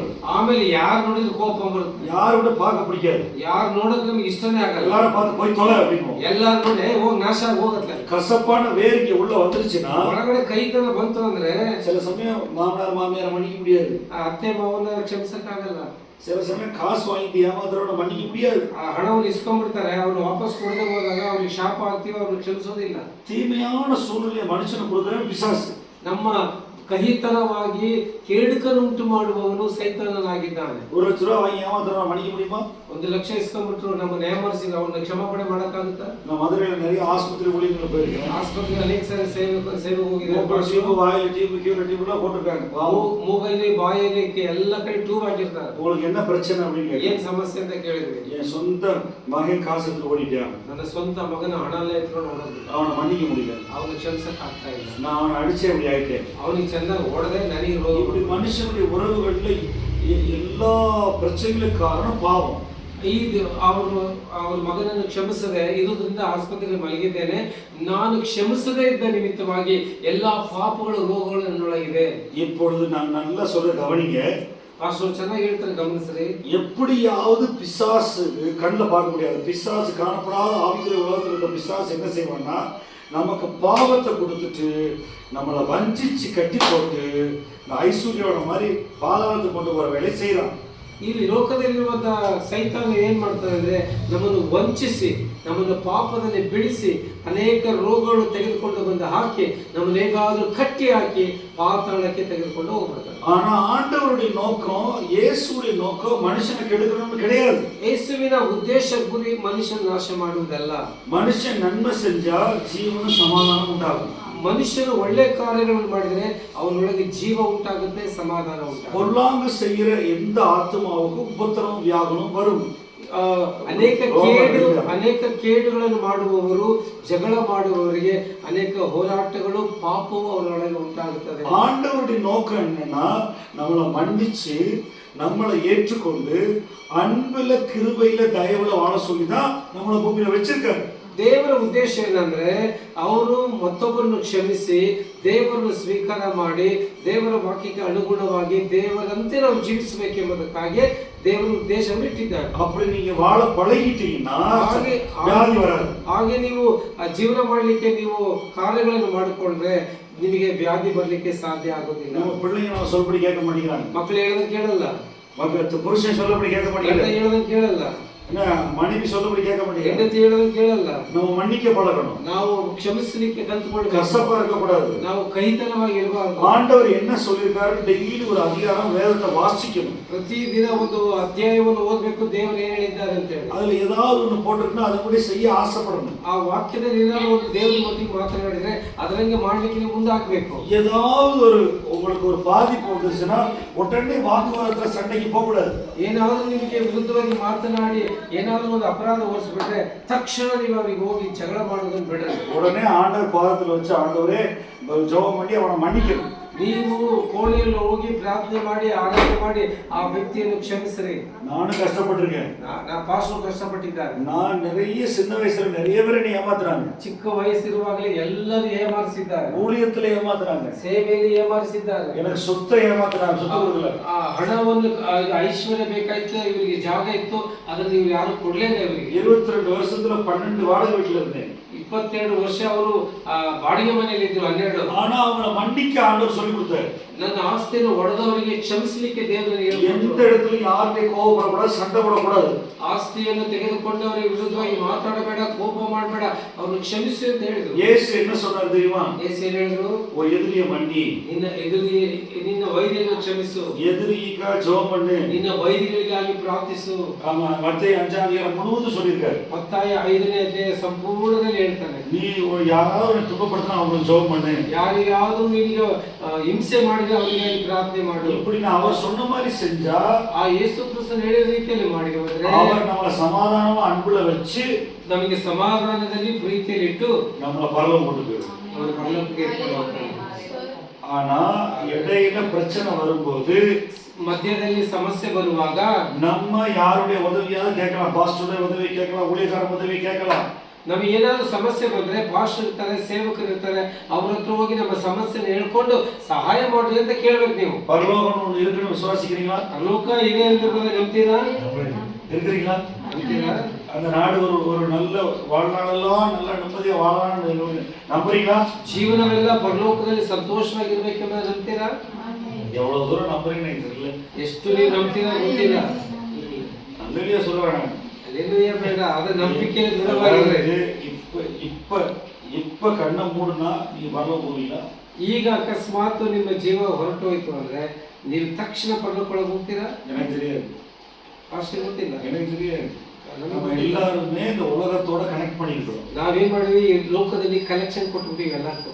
பேங்க்ல கொஞ்சம் பணத்தை வச்சுக்கிறது, சம்பாதிக்கிறது, ದುಡಿದು ಸ್ವಲ್ಪ ಹಣವನ್ನು ನಾ ಬ್ಯಾಂಕಲ್ಲಿ ಇಟ್ಟಿದ್ದೇನೆ. நம்ம நம்பிக்கை சில சமயம் பணத்துல இருக்கலாம், ನಮ್ಮ ನಂಬಿಕೆ ಹಣದ ಮೇಲೆ ಇರುತ್ತೆ. சில சமயம் நம்ம நம்பிக்கை பிள்ளைய மேல இருக்கலாம், ನಾವು ಮಕ್ಕಳು ಸಾಕಿ ಸಲುವಾಗಿ ನಮಗೆ ಕೊಡ್ತಾರೆ ಅಂತ ಮಕ್ಕಳು ನಂಬಿಡೋದು, புருஷன் மேல இருக்கலாம், ಅಥವಾ ಗಂಡನ ಮೇಲೆ ಅಥವಾ ಹೆಂಡತಿ ಮೇಲೆ ನಂಬಿಕೆ ಇಡಬಹುದು. ನಾವು சிலர் நம்பிக்கை தங்கத்து மேல இருக்கலாம், ಕೆಲವರು ಬಂಗಾರದ ಮೇಲೆ ನಂಬಿಕೆ. எனக்கு 40 பவுன் இருக்கு, ನನಗೆ 40 ಪೌಂಡ್ 40 ತೊಲ ಇದೆ, ஜீவனத்தின் பெருமை, ಆ ಜೀವನ ಅದನ್ನು ನಾನು ಬೆಳೆದು. சிலர் எனக்கு ஒரு வீடு இருக்கு, குடியிருக்க வீடு இருக்கு, நான் எப்படியே வாழ்ந்துருவேன், ನನಗೆ ಮನೆ ಇದೆ, ಹೇಗಾದ್ರೂ ನಾನು ಜೀವನ ಮಾಡಿಬಿಡ್ತೇನೆ. பாருங்க, ನಾವು பரலோகத்திலிருந்து உதவியும் பரலோக பாதுகாப்பு இருந்தாதான் பூமியில வாழ முடியும். ಪರಲೋಕದ ಸಹಾಯ, ಪರಲೋಕದ ಭದ್ರತೆ ಇದ್ರೆ ಮಾತ್ರ ನಾವು ಈ ಲೋಕದ ಜೀವನ ಮಾಡ್ಲಿಕ್ಕೆ ಸಾಧ್ಯ. நான் என்ன ஜெபம் பண்றேன் தெரியுமா உங்களுக்கு? ನಾನು ನಿಮಗಾಗಿ ಏನ್ ಪ್ರಾರ್ಥನೆ ಮಾಡ್ತೇನೆ ಗೊತ್ತಾ? உங்களுடைய உள்ளான மனுஷனுடைய ஆவிக்குரிய கண்ணை கடவுள் திறக்கணும். ನಿಮ್ಮ ಹೃದಯದಲ್ಲಿರುವಂತ ಆತ್ಮದ ಕಣ್ಣುಗಳು ತೆರಿಬೇಕೆಂಬುದಾಗಿ ನಾವು ತೆಗೆದರೆ எங்க தீமை இருக்கு, எங்க நீதி இருக்கு, ಎಲ್ಲಿ ಅಶುದ್ಧತೆ ಇದೆ, ಎಲ್ಲಿ ಪರಿಶುದ್ಧತೆ ಇದೆ, எங்க நன்மை இருக்கு, எங்க அநியாயம் இருக்கு, ಎಲ್ಲಿ ಒಳ್ಳೆಯದಿದೆ, ಎಲ್ಲಿ ಅನ್ಯಾಯ ಇದೆ ಎಂದು, எங்க ஆசீர்வாதம் இருக்கு, எங்க சாபம் இருக்கு, ಎಲ್ಲಿ ಆಶೀರ್ವಾದ ಇದೆ, ಶಾಪ ಇದೆ ಎಂದು, எங்க ஜீவன் இருக்கு, மரணம் இருக்குன்னு உங்களுக்கு தெரியும். ಎಲ್ಲಿ ಜೀವ ಇದೆ, ಮರಣ ಇದೆ ಎಂಬುದಾಗಿ ನಿಮ್ಮ ಆತ್ಮದ ಕಣ್ಣುಗಳು ತೆರೆದು ನೀವು ನೋಡಬೇಕಾಗಿದೆ. நீங்க ஜீவனையும் ஆசீர்வாதத்தையும் நன்மையும் தெரிந்து கொண்டீங்கன்னா பரலோகம். ಜೀವವು, ಆಶೀರ್ವಾದವು, ಒಳ್ಳೆತನವನ್ನು ನೀವು ಕಂಡುಕೊಂಡ್ರೆ ಪರಲೋಕಕ್ಕೆ ನೀವು ಹೋಗಬಹುದು. எப்படியும் வாழ்ந்தீங்கன்னா 2 பக்கம் வாழ முடியாது. ಎರಡು ಕಡೆ ನೀವು ಜೀವನ ಮಾಡಕ್ಕಾಗಲ್ಲ. அங்கிட்டு வாழ முடியாது, அங்கிட்டு வாழ முடியாது. ಇಲ್ಲೂ ಜೀವನ ಮಾಡಕ್ಕಾಗಲ್ಲ, ನೀವು ಅಲ್ಲೂ ಜೀವನ ಮಾಡಕ್ಕಾಗಲ್ಲ. ஒண்ணு கருப்பா இருக்கணும், இல்ல வெள்ளையா இருக்கணும். ಒಂದು ಬಿಳುಪಾಗಿರ್ಬೇಕು ಅಥವಾ ಕಪ್ಪಾಗಿರ್ಬೇಕು. ஒண்ணு ஆம்பளையா இருக்கணும், இல்ல பொம்பளையா இருக்கணும். ಅದು ಒಂದು ಹೆಣ್ಣಾಗಿರ್ಬೇಕು ಅಥವಾ ಒಂದು ಗಂಡಾಗಿರ್ಬೇಕು. ரெண்டு எதுல பாதி அதுல பாதி இருந்தா பேய். ಇದ್ರಾಗ ಅರ್ಧ ಅದ್ರಾಗ ಇದ್ರೆ ಅದು ದುರಾತ್ಮ ಅಂತ ಅನ್ಸ್ಕೊಳ್ಳಿ. ஆண்டவர் படைக்கல. ದೇವರು ಹಾಗೆ ಉಂಟು ಮಾಡಿಲ್ಲ. சரிங்க, ಯಾಕೆ ನಗ್ತಾ ಇದ್ದೀರಿ? மூன்றாவது பாலினம் கிடையாது. ಮೂರನೇ ಕಾರ್ಯಗಳು ಯಾವುದೂ ಇಲ್ಲ. பேய் சொல்லி கூட பொய் சொல்லுவாங்க. ದುರಾತ್ಮಗಳು ಸುಳ್ಳು ಹೇಳ್ತಾ ಇದ್ದಾವೆ. ஆண்டவர் ஆணும் பெண்ணுமா தான் படைச்சார். ದೇವರು ಒಂದು ಹೆಣ್ಣು ಗಂಡ ಹಾಗೆ ಸೃಷ್ಟಿ ಮಾಡಿದ್ದಾನೆ. ஆண்டவர் அவரை போலவே நம்மளை படைச்சிருக்காரு. ದೇವರು ಅವರ ಹಾಗೆ, ಈ ಕ್ರಿಸ್ತನ ಹಾಗೆ ಸೃಷ್ಟಿ ಮಾಡಿದ್ದಾನೆ. இந்த வாழ்க்கையில நீங்க தெரிந்து கொள்ற அந்த ஜீவனின்படி நன்மையின்படி இருந்தா உங்களுக்கு பாவ மன்னிப்பு நிச்சயம் ಉಂಟು. ನೀವು ಯೇಸು ಕ್ರಿಸ್ತನ ಜೀವವನ್ನು ಮತ್ತು ಪರಿಶುದ್ಧತೆಯನ್ನು ಮತ್ತು ಆತನ ಬಗ್ಗೆ ಸಂಪೂರ್ಣ ತಿಳ್ಕೊಂಡ್ರೆ ಅಂದ್ರೆ ನೀವು ಪರಲೋಕ ರಾಜ್ಯಕ್ಕೆ ಹೋಗೋದು, ಪರಿಶುದ್ಧರಾಗಿ ಜೀವನ ಮಾಡಬಹುದು. எனக்கு ஒரு நம்பிக்கை இருக்கு. ಪಾಸ್ಟರ್ಗೆ ಒಂದು ನಂಬಿಕೆ ಇದೆ. ஆறாவது புலம், ಆರನೇ ಕಾರ್ಯ, ஆறாவது சென்சஸ், சிக்ஸ்த் சென்ஸ், ಆರನೇ ಒಂದು ಸ್ಪರ್ಶ. ஆறாவது புலம் என்னன்னா விசுவாசம். காணாத நம்புவேன், ಕಾಣದೇ ಇರುವುದನ್ನು ನಂಬುವಂತದ್ದು. எல்லாரும் கண்டு நம்புறாங்க, விசுவாசிக்கிறாங்க. ಎಲ್ಲರೂ ನೋಡಿ ನಂಬ್ತಾರೆ. காணாததை நம்ப பழகணும். ಕಾಣದೇ ಇರುವುದನ್ನು ನೋಡಿ ಕಾಣದೇ ಇರುವುದನ್ನು ನಾವು ನಂಬಬೇಕು. ஆண்டவர்கிட்ட கையில கொண்டு போய் புளிய மரம் கேட்டா என்ன செய்வாரு? ஆண்டவர்கிட்ட போய் மாமரம் கேட்டா என்ன செய்வாரு? ನೀನು ಹೋಗಿ ದೇವರ ಹತ್ರ ಹುಣಸೆ ಹಣ್ಣು ಮರ, ಮಾವಿನ ಮರ ಕೇಳಿದ್ರೆ ಏನ್ ಹೇಳ್ತು ಗೊತ್ತಾ? மா விதைய மாமரத்தை கையில கொடுத்துட்டு, மா விதைய கையில கொடுத்துட்டு இதுல 100 புளிய மாமரம் இருக்கு சொல்லுவாரு. ನೀನು ಒಂದು ಮಾವಿನ ಒಂದು ಬೀಜವನ್ನು ಕೊಟ್ಟು ಇದರಲ್ಲಿ 100 ವಿಧವಾದ ಹುಣಸೆಯನ್ನು ಮರ ಇದೆ ಅಂತ ಹೇಳ್ತಾನೆ. நீங்க நம்புவீங்களா? ನೀವು ನಂಬ್ತೀರಾ? ஒரே ஒரு மாம்பழம் தானே இருக்கு. ಒಂದು ಬೀಜ ಕೊಟ್ಟಿದ್ದಾನೆ. ஆண்டவர் பார்க்கறது வேற, நம்ம பார்க்கறது வேற. ನಾವು ನೋಡೋದು ಬೇರೆ, ದೇವ್ರು ನೋಡೋದು ಬೇರೆ. இப்போ பிள்ளைங்கெல்லாம் பெற்றீங்கல்ல, ಈ ಮಕ್ಕಳನ್ನ ಅಡಗಿರಲ್ಲ. பிள்ளைங்க பிறக்கிறது போது இவ்வளவு அநியாயம் பண்ணணும்னு நினைச்சிருக்கீங்களா? ಅಂದ್ರೆ ಒಂದು ಮಾವಿನ ಬೀಜವನ್ನು ಕೊಟ್ಟು 100 ಸಸಿಗಳಿಗೆ ಉಂಟಾಗುತ್ತೆ ಅಂತ ನೀವು ನಂಬ್ತೀರಾ? ನಂಬಲ್ಲ. ಆದ್ರೆ ದೇವರು ನೋಡೋದೇ ಬೇರೆ, ನಾವು ನೋಡೋದೇ ಬೇರೆ. ನಿಮಗೆ ಮಕ್ಕಳನ್ನು ಕೊಟ್ಟಿದ್ದಾರೆ. இந்த விதை வடிவத்துல பரலோக ராஜ்யம் ஒரு கடுகள விசுவாசம் இருந்தா உள்ள வந்து பரலோகத்தை விசுவாசிக்கணும். ನೀವು ಮಕ್ಕಳು ಕೊಟ್ಟಿದ್ದಲ್ಲ, ಆ ಮಕ್ಕಳಿಂದ ಮಕ್ಕಳು ಮೊಮ್ಮಕ್ಕಳು ಆಗ್ತದೆ. ಅದೇ ರೀತಿಯಲ್ಲಿ ನಿಮಗೆ ಕೊಟ್ಟಿರತಕ್ಕಂತ ನಂಬಿಕೆ ಸಾಸಿವೆ ಕಾಳಷ್ಟಿದ್ರು, ಆ ಸಾಸಿವೆ ಕಾಳಷ್ಟು ನಂಬಿಕೆ ನೀವು ನಂಬಬೇಕಾಗಿರ್ತದೆ. இந்த வேத வாசனத்தின்படி ಈ ದೇವರ ವಾಕ್ಯದ ಪ್ರಕಾರ ನಾನು ಪರಲೋಕಕ್ಕಾಗಿ வாழ்வேன், ನಾನು ಪರಲೋಕಕ್ಕಾಗಿ ಜೀವನ ಮಾಡ್ತೇನೆ, ನಾನು ಎಲ್ಲரோட ಅன்பಾ இருப்பேன், ನಾನು ಎಲ್ಲರೊಟ್ಟಿಗೆ ಪ್ರೀತಿಯಿಂದ ಇರ್ತೇನೆ, ನಾನು ಎಲ್ಲரையும் மன்னிச்சிடுவேன், ನಾನು ಎಲ್ಲರನ್ನು ಕ್ಷಮಿಸ್ತೇನೆ. ಬೈಬಲ್ போட்டிருக்க எல்லாரும் மன்னிக்க சொல்லி ದೇವರ ವಾಕ್ಯ ಹೇಳ್ತಾರೆ ಎಲ್ಲರನ್ನು ಕ್ಷಮಿಸು ಅಂತ. ನಾನು ವ್ಯಾಧಿயில வாழ மாட்டேன், ನಾನು ರೋಗದಲ್ಲಿ ಜೀವನ ಮಾಡುವುದಿಲ್ಲ, ನಾನು ಆಸ್ಪತ್ರೆಗೆ ಹೋಗ மாட்டேன், ನಾನು ಆಸ್ಪತ್ರೆಗೆ ಹೋಗುವುದಿಲ್ಲ. சிலர் என்ன செய்யற பாவம் செஞ்சிட்டு கசப்ப வச்சிட்டு ஆஸ்பத்திரிக்கு போய் மருந்து வாங்கி சாப்பிடுறாங்க. ಕೆಲವರು ಪಾಪವನ್ನು ಮಾಡಿ ಹೃದಯದಲ್ಲಿ ಕೈತನ ಇಟ್ಟುಕೊಂಡು ಆಸ್ಪತ್ರೆಯಲ್ಲಿ ಹೋಗಿ ಇಂಜೆಕ್ಷನ್ ಟ್ಯಾಬ್ಲೆಟ್ ತಗೊಳ್ತಾರೆ. ஒரு நாள் என்ன நல்லா இருக்கும், ಒಂದು ದಿನ 2 ದಿನ ಚೆನ್ನಾಗಿರುತ್ತೆ, திரும்ப அதே மாதிரி வந்துடும், ಮತ್ತೆ ಅದೇ ಸಮಸ್ಯೆ ಸ್ಟಾರ್ಟ್ ಆಗುತ್ತೆ. ಡಾಕ್ಟರ್ என்ன செய்வாரு, ಡಾಕ್ಟರ್ ಏನು ಮಾಡ್ತಾನೆ, 1000 ರೂಪಾಯಿ 10000 ರೂಪಾಯಿ 1000 ಕೊಡ್ತಾನೆ, ಆಮೇಲೆ 10000 ರೂಪಾಯಿ ಮೆಡಿಸಿನ್ ಕೊಡ್ತಾನೆ. ಡಾಕ್ಟರ್ ವೇಳೆಯೇ ಉங்களை வச்சு புடிக்கி தின்றதுதான். ಡಾಕ್ಟರ್ ಕೆಲಸ ಏನಂದ್ರೆ ನಿಮ್ಮನ್ನು ಇಟ್ಟುಕೊಂಡು ಹಣವನ್ನು ಸುಲಿಯುವ ಕೆಲಸ. ಅವರು வாழ வேண்டாமா, அவன் ஜீவன ಮಾಡೋದು ಬೇಡವಾ? இன்னைக்கு உலகத்துல வியாதியை வச்சு வாழுகிறவங்க லட்சக்கணக்கான பேர். ಈ ರೋಗದಲ್ಲಿ ಇರುವಂತ ಜನರಿಂದ ಹಣವನ್ನು ತೆಗೆದುಕೊಂಡು ಲಕ್ಷಾಂತರ ಜನ ಮನೆಯನ್ನು ಬಿಲ್ಡಿಂಗ್ ಅನ್ನು ಕಟ್ಟಿಕೊಂಡು ಸುಖವಾಗಿದ್ದಾರೆ ಡಾಕ್ಟರ್ಗಳು. ஆனா உண்மையான பாவ மன்னிப்பு, உண்மையான கசப்புலிருந்து விடுதலை வந்து இயேசு தான் தருவார். ನಿಜವಾದ ಪಾಪದಿಂದ ಬಿಡುಗಡೆ, ಕಹಿತನದಿಂದ ಬಿಡುಗಡೆ ಯೇಸು ಮಾತ್ರ ಕೊಡಲಿಕ್ಕೆ ನಿಮಗೆ ಸಾಧ್ಯ. ಅವರು ಬಿಡುಗಡೆ ಆನೋನೆ ಚಿನ್ನ ಪಿಳ್ಳ ಮಾರಿ ಉಳ್ಳ ಜೀವನ வந்துரும் ಉಳ್ಳ. ನೀ ದೇವರು ಕ್ಷಮಿಸಿ ನೀವು ಬಿಡುಗಡೆ ಮಾಡಿದ ಕೂಡಲೇ ನಿಮ್ಮ ಹೃದಯದಲ್ಲಿ ಜೀವವು ಬರ್ತದೆ. ನೀವು ಚಿಕ್ಕ ಮಕ್ಕಳಂತೆ ಆಗುತ್ತೀರಿ. ஒரு நாள் கைவிட மாட்டார் ஆண்டவர். ಯೇಸು ಕ್ರಿಸ್ತನು ಒಂದು ದಿನ ನಿಮ್ಮನ್ನು ಕೈ ಬಿಡುವುದೇ ಇಲ್ಲ. ஒரு நாள் உங்களை விட்டு விலக மாட்டார். ಆತನು ನಿಮ್ಮನ್ನು ಕೈ ಬಿಡುವುದಿಲ್ಲ, ನಿಮ್ಮನ್ನು ತೊರೆಯುವುದೇ ಇಲ್ಲ. ನಾளுக்கு நாள் ಜೀವನ பெருகிட்டே போகும். ದಿನೇ ನಿಮ್ಮ ಒಳಗಿನ ಜೀವವು ಅಭಿವೃದ್ಧಿ ಆಗ್ತಾ ಹೋಗ್ತದೆ. ಪರಲೋಕನು ಒಂದು இருக்குன்னு விசுவாசிக்கிறீங்களா? ಪರಲೋಕನ ಇದೆಯಾ? ನಂಬ್ತೀರಾ? விசுவாசிக்கிறீங்களா? ನಂಬ್ತೀರಾ? அங்கிருந்து தான் இயேசு வந்தார். ಅಲ್ಲಿಂದನೇ ಪರಲೋಕದಿಂದ ಯೇಸು ಬಂದಿದ್ರು. அங்க நடந்த சம்பவத்தை தான் லூக்கா 16 எழுதி இருக்கு. ಅಲ್ಲಿ ನಡೆದಿರುವ ಸನ್ನಿವೇಶ ಲೂಕಾ 16 ರಲ್ಲಿ ಬರೆಯಲ್ಪಟ್ಟಿದೆ. அவர் நேர்ல ஐஸ்வர்யன் லாசரை பார்த்துட்டு ஆபிரகாமோட ஐஸ்வர்யன் பாதாளத்திலிருந்து பேசுறதை கேட்டுட்டு தான் எழுதி வச்சிருக்காரு. ಆ ದೇವರು ಅಲ್ಲಿ ಪರಲೋಕದಲ್ಲಿಯೂ ಮತ್ತು ಆ ಪಾತಾಳದ ಸನ್ನಿವೇಶ ನಡೆದಿದ್ದನ್ನು ನೋಡಿ ಅಲ್ಲಿ ಆ ಸಂದೇಶದ ಕುರಿತು ಹೇಳ್ತಾ ಇದ್ದಾನೆ. உங்களுக்கு பரலோகம் போக ஆசையா? பரலோகம் ಹೋಗ್ಲಿಕ್ಕೆ ಆಸೆ ಇದೆಯಾ? ಆಸೆ ಇದೆಯಾ? நீங்க தான் மனம் திரும்பணும். ನೀವು ನಿಮ್ಮ ಮನಸ್ಸನ್ನು ಬದಲಾವಣೆ ಮಾಡಿ. யாராவது ஆசைவார்த்தை காட்டி வாயில எச்சி ஒழுகு கூப்பிட்டு பாவம் செய்ய கூப்பிட்டு போனா ಯಾರಾದ್ರೂ ಆಸೆ ತೋರಿಸಿ ಪಾಪದಕ್ಕೆ ನಿಮಗೆ ಬೆಳೆಸುವುದಾದ್ರೆ ನೀವು ಹೋಗಬಾರದು. ಪಾಸ್ಟರ್ என்ன சொன்னாரு, ஒரு நாள் எவ்வளோ சினிமாக்கு வா, ಒಂದು ದಿವಸ ಬಾ ನಾವು ಪಿಕ್ಚರ್ಗೆ ಹೋಗೋಣ ಅಂತ ಕರೀತಾರೆ. ಕೊಂಚ ನಾளைக்கு ஒரு ಗರ್ಲ್ ಫ್ರೆಂಡ್ வச்சுக்கோ, ಯಾವ್ದಾದ್ರು ಒಂದು ಹುಡುಗ ಅಥವಾ ಹುಡುಗಿ ಹತ್ರ ಸ್ವಲ್ಪ ದಿನ ಮಾತಾಡೋಣ, ಬಾಯ್ ಫ್ರೆಂಡ್ வச்சுக்கோ, தெரியாம அப்பா ಅಮ್ಮ தெரியாம ಯಾರಿಗೂ ಗೊತ್ತಿಲ್ಲ, ನಾವು ಯಾವ್ದೋ ಹುಡುಗನ ಹತ್ರ ಮಾತಾಡೋಣ, ಹುಡುಗಿ ಹತ್ರ ಮಾತಾಡೋಣ. ನಾள் ಆಗ ದಿನ ಕಳೀತಾ ஒரு நாள் பிள்ளை திடೀರ್னு ಕಾಸು எடுத்து ஓடி போயிடும். ಒಂದು ದಿವಸ ಹಣವನ್ನು ತೆಗೆದುಕೊಂಡು ಹುಡುಗನ ಅಥವಾ ಹುಡುಗಿ ಕರ್ಕೊಂಡು ಓಡೋಕ್ ಬಿಡ್ತಾನೆ. பாவம் எப்படி வரும்னா, ಪಾಪ ಹೇಗೆ ಬರ್ತದೆ, ಚಿನ್ನ ವಿಧ மாதிரி ಸಿಂಧಿಲ வரும். ಫಸ್ಟ್ ಒಂದು ರಾಗಿ ಕಾಳಷ್ಟು ತಲೆಯೊಳಗೆ ಬರ್ತದೆ. ಕೊಂಚ ಲೈಟ್ அப்படி படிப்பானே, ಸ್ವಲ್ಪ ನೀನು ಮಾಡಿ ನೋಡಿ ಏನಾಗ್ತದೆ, அப்படி மனசுல தோணும், ನಮ್ಮ ಒಳಗಡೆ ಪ್ರೇರಣೆ ಆಗ್ತದೆ. நம்ம பாத்துகளை சமாளிச்சுக்கலாம். ಸಣ್ಣ ತಪ್ಪು ತಾನೆ, ಹೇಗಾದ್ರೂ ನಾವು ಅದನ್ನ ತಿದ್ದುಕೊಂಡು ಹೇಗಾದ್ರೂ ನಾವು ಸರಿ ಮಾಡ್ಕೊಳ್ಳೋಣ ಬಿಡಿ. ಆದರೆ ஒரு குறிப்பிட்ட அளவுக்கு மேல நமக்கு பாவத்தின் மேல வல்லமை கிடையாது. ಕೆಲವೊಂದು ಹಂತವರೆಗೂ ಅದಾದ್ಮೇಲೆ ಆ ಪಾಪವನ್ನು ಜಯಿಸಲಿಕ್ಕೆ ನಮಗೆ ಶಕ್ತಿ ಸಾಲದು. திடீர்னு பாவம் நம்மளை நிர்வாணமாக்கும் அடிமையாக்கும் போட்டு தள்ளிடும், கொலை பண்ணிடும். ತಕ್ಷಣ ನಮ್ಮನ್ನು ಬೆತ್ತಲೆ ಮಾಡಿ ಪಾಪದಲ್ಲಿ ಬೀಳಿಸಿ ನಮ್ಮನ್ನು ಕೊಂದು ಹಾಕಿಬಿಡುತ್ತೆ. ஏன் திடீர்னு ஆக்சிடென்ட் ஆகுது நிறைய பேருக்கு? ಯಾಕೆ ತಕ್ಷಣ ಅಪಘಾತಗಳು ಆಗ್ತಾ ಇದಾವೆ? ಏನ್ திடீர்னு சில பேருக்கு ಹಾರ್ಟ್ ಅಟ್ಯಾಕ್ ಬರುತ್ತೆ, 30 ವಯಸ್ಸು ವಾಲಿಬ. ಅದೇ ರೀತಿ 30 ವರ್ಷಕ್ಕೆ ಹಾರ್ಟ್ ಅಟ್ಯಾಕ್ ಬರ್ತದೆ. ಯಾಕೆ? ತವರಾன ಉறவுகள், தப்பான மார்க்கಗಳು, ரகசிய பாவம், ரகசியವಾದ ಪಾಪಗಳು. வேதத்துல போட்டிருக்கு இந்த சரீரத்தை கெடுக்கக்கூடாது. ದೇವರ ವಾಕ್ಯ ಹೇಳ್ತದೆ ಈ ನಿಮ್ಮ ಶರೀರವನ್ನು ಕೆಡಿಸಿಕೊಳ್ಳಬೇಡ್ರಿ. இதை கெடுத்துச்சுன்னா தேவன் அதை கெடுக்க ஒப்பு கொடுத்துருவார். ನೀವು ಈ ದೇಹವನ್ನು ಕೆಡಿಸ್ಕೊಂಡ್ರೆ ದೇವರು ಕೆಡಿಸಲಿಕ್ಕೆ ಒಪ್ಪಿಸಿ ಕೊಟ್ಟು ಬಿಡ್ತಾರೆ. தப்பானதை பார்க்க கூடாது, தப்பானதை பேசக்கூடாது, தப்பான நபர்களோடு இருக்கக்கூடாது. ತಪ್ಪಾದದನ್ನು ನೋಡಬಾರ್ದು, ತಪ್ಪಾದದನ್ನು ಮಾತಾಡಬಾರ್ದು, ತಪ್ಪಾದ ಇರತಕ್ಕಂತ ಗೆಳೆಯರನ್ನು ಮಾಡಬಾರ್ದು. ಟಕ್ ಟಕ್ ಟಕ್ ಟಕ್ ಟಕ್ ಟಕ್ ಅಡಿಗೆ ತಪ್ಪು செய்யும்போது ನೀ ತಪ್ಪು ಮಾಡುವಾಗ ಹೃದಯದಲ್ಲಿ ಟಕ್ ಟಕ್ ಟಕ್ ಎಂಬುದಾಗಿ ಬಡಿತಾ ಇರ್ತದೆ. ಹಾರ್ಟ್ ವೇಗ ವೇಗ ಅಡಿಚಿ ಬಿಡ್ತದೆ. ಹೃದಯವು ಬೇಗ ಬೇಗ ಬಡಿದುಕೊಳ್ಳುತ್ತದೆ. ಅಪ್ಪ ಹೃದಯದ ಸತ್ತ ಕೇಳಬೇಕು. ಅವಾಗ ಹೃದಯದ ಶಬ್ದವನ್ನು ಕೇಳಬೇಕು. ತಪ್ಪು செய்யும்போது ರೋಡ್ல ಓಡಿட்டு வந்த மாதிரி ಹಾರ್ಟ್ ಅಡಿಬೇಕು. ನೀ ತಪ್ಪು ಮಾಡಿದಾಗ ರೋಡಲ್ಲಿ ಹೆಂಗೆ ಓಡ್ ಬರ್ತೀವಲ್ಲ, ಹೆಂಗೆ ಜೋರ ಬಡಿತಲ್ಲ ಅದಕ್ಕೆ ಬಡಿತದೆ. அதுதான் ஆவியானவர். ತಪ್ಪು ಮಾಡುವಾಗ ನಿನಗೆ ಸ್ಪರ್ಶ ಮಾಡ್ತದೆ, ನೀನು ಮಾಡಬೇಡ ತಪ್ಪನ್ನು. அந்த சின்ன அளவுலே நம்ம ಒಬ್ಬರವಾಯ್ತೋம்னா ತಪ್ಪಿಸ್ತோம். ಆ ಒಂದು ಚಿಕ್ಕ ಸ್ವರವನ್ನು ಕೇಳಿ ನೀವು ತಪ್ಪಿಸಿಕೊಂಡ್ರೆ ಮುಗಿದೋಯ್ತು, ದೇವರು ತಪ್ಪಿಸಿಬಿಡ್ತಾರೆ. ஒரே வழி பரலோகம் போக இயேசு ஒருவர் மட்டும்தான். ಯೇಸು ಕ್ರಿಸ್ತನು ಮಾತ್ರ ಮಾರ್ಗ, ಸತ್ಯ, ಜೀವ, ಪರಲೋಕ. ದಿನಂದೋறும் நம்ம பாவ மன்னிப்பு பெறணும். ದಿನಾ ನಾವು ಪ್ರತಿದಿನ ರಾತ್ರಿ ಮಲಗುವಾಗ ದೇವರೇ ಈ ದಿನ ಏನ್ ತಪ್ಪು ಮಾಡಿದ್ದೇನೆ ನನ್ನನ್ನು ಕ್ಷಮಿಸು ಎಂಬುದಾಗಿ ಕೇಳಬೇಕು. ದಿನಂದೋறும் இயேசுப்பாட்ட போய் நிக்கணும். ಪ್ರತಿ ದಿನ ನಾವು ಮಲಗಿದ ಮುಂಚೆ ಬೆಳಿಗ್ಗೆ ದೇವರ ಮುಂದೆ ಹೋಗಿ ನಿಲ್ಲಬೇಕು. ನಾವು அவ கண்ணை பார்க்க முடியாது, ಕಣ್ಣಲ್ಲಿ ನೋಡಕ್ಕಾಗಲ್ಲ.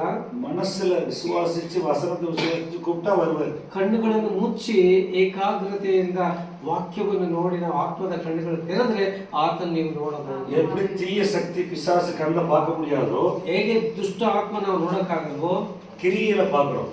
ಆ ದುರಾತ್ಮನ ಕೆಲಸಗಳನ್ನು ನೋಡ್ತಾ ಇದ್ದೇವೆ. இப்படி காற்று வருது, மரத்துல அடிக்குது, உணர்றோமோ அது மாதிரி ஆவியானவர். ಈಗ ಗಾಳಿ ಹೇಗೆ ಬರ್ತದೋ ಆ ಗಾಳಿ ನಮ್ಮ ಮೈಗಳಿಗೆ ಸ್ಪರ್ಶ ಕೊಡ್ತದೆ. ಅವಾಗ ಗಾಳಿ ಇದೆ ಎಂಬುದನ್ನು ಕಾಣ್ತದೆ, ಸ್ಪರ್ಶ ಆಗ್ತದೆ, ನೋಡಕ್ಕಾಗಲ್ಲ. இயேசுவே என் உள்ளத்துல வாரும், நான் பாவம் செய்யாம இருக்க உதவி செய்ய சொன்னா ஹெல்ப் பண்ணுவார். ಯೇಸು ಸ್ವಾಮಿ ನನ್ನ ಹೃದಯದಲ್ಲಿ ಬಾ, ನಾನು ಪಾಪ ಮಾಡದ ಹಾಗೆ ನೀ ನನಗೆ ಸಹಾಯ ಮಾಡು ಅಂದ್ರೆ ಅದಕ್ಕೆ ಸಹಾಯ ಮಾಡು. எனக்கு அன்பு தாருங்க, ನನಗೆ ಪ್ರೀತಿ ಕೊಡು, எனக்கு சமாதானம் தாருங்க, ಸಮಾಧಾನ ಕೊಡು, எனக்கு தயವನ್ನು ಕೊಡು. யார பார்த்தாலும் நான் மன்னிக்கணும், ಯಾರು ನೋಡಿದ್ರೆ ಕ್ಷಮಿಸಬೇಕು, நான் பரலோகம் போகணும். ಪರಲೋಕ ಹೋಗ್ಬೇಕು. உலகத்துக்கு நான் எல்லாத்துக்கும் ஒத்து போக மாட்டேன், ಲೋಕಕ್ಕೆ ನಾನು ಒಳಗಾಗುವುದಿಲ್ಲ, நான் என்னை காத்துக்குங்க, ನನ್ನನ್ನು ಕಾಪಾಡಿಕೊಳ್ತೇನೆ. அப்படி சொன்ன மக்கள் கோடிக்கணக்கான உலகத்துல இருக்காங்க. ಎಷ್ಟೋ ಕೋಟಿ ಜನರು ಆ ರೀತಿಯಾಗಿದ್ದಾರೆ. ದೇವರೇ ನನ್ನ ಕಾಪಾಡಿ ನಡೆಸು ಎನ್ನುವರು. அவங்க எல்லாம் 6000 வருஷம் மரிச்சு உலகம் தோன்றி பரலோகம் போயிட்டாங்க. ಅವರೆಲ್ಲರೂ ದೇವರಿಗಾಗಿ ಜೀವನ ಮಾಡಿ 6000 ವರ್ಷದ ಹಿಂದ್ಗಡೆಯಿಂದಲೂ ಅವರೆಲ್ಲ ಪರಲೋಕದಲ್ಲಿ ಇದ್ದಾರೆ. இன்னைக்கு உங்க சாய்ஸ். ಇವತ್ತು ನೀವು ನಿರ್ಧಾರ ಮಾಡ್ರಿ, ನಾನು ಪರಿಶುದ್ಧವಾಗಿ ನೀತಿವಂತವಾಗಿ ಜೀವನ ಮಾಡಿ ಒಂದು ದಿನ ಪರಲೋಕದಲ್ಲಿ ಸಂತೋಷವಾಗಿರ್ತೇನೆ ಎಂಬುದಾಗಿ. ஜெபம் பண்ணுவோமா? ಪ್ರಾರ್ಥನೆ ಮಾಡುವ. ஜெபம் பண்ணுவோம். ஆண்டவரே, பரலோகத்துக்கு என்னை தகுதிப்படுத்துங்க. ದೇವರೇ, ಪರಲೋಕಕ್ಕೆ ನನ್ನನ್ನು ಸಿದ್ಧ ಮಾಡು. நான் இனிமேல் பாவத்துல சிக்கிக்க கூடாது. ಇನ್ನು ಮೇಲೆ ನಾನು ಪಾಪದಲ್ಲಿ ಸಿಕ್ಕಿಕೊಳ್ಳಬಾರದು. எல்லாரையும் மன்னிக்கிறேன், ಎಲ್ಲರನ್ನು ಕ್ಷಮಿಸ್ತೇನೆ, எனக்கு கிருபை தாருங்க. ನನಗೆ ಕೃಪೆ ತೋರು. இந்த ராத்திரி வேளையில இந்த வசனத்தை கேட்ட ஐஸ்வர்யன் லாசர் சம்பவத்தை கேட்டேன். ಐಶ್ವರ್ಯವಂತ ಲಾಜರನ ಬಗ್ಗೆ ನಾವು ಸಂಭವವನ್ನು ನಾವು ಕೇಳಿದ್ದೇವೆ. அந்த சம்பவத்துல இருக்கிறத நான் விசுவாசிக்கிறேன். ಆ ಸಂಭವವನ್ನು ನಾನು ನಂಬುತ್ತೇನೆ. பரலோகம் என்று ஒன்று இருக்கிறது, ಪರಲೋಕ ಎಂಬುದನ್ನು ಇದೆ.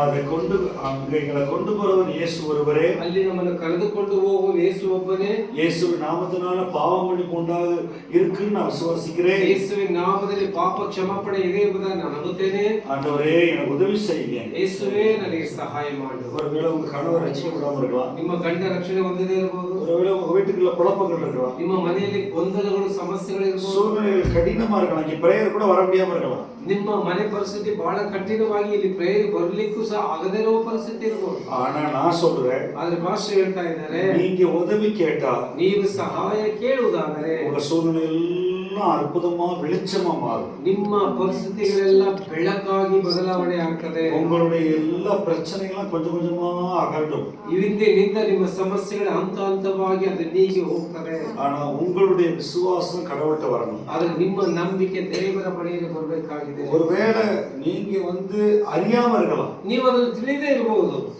ஒருவேளை யார் இந்த மாதிரி உங்களுக்கு சொல்லியிருக்க முடியாது.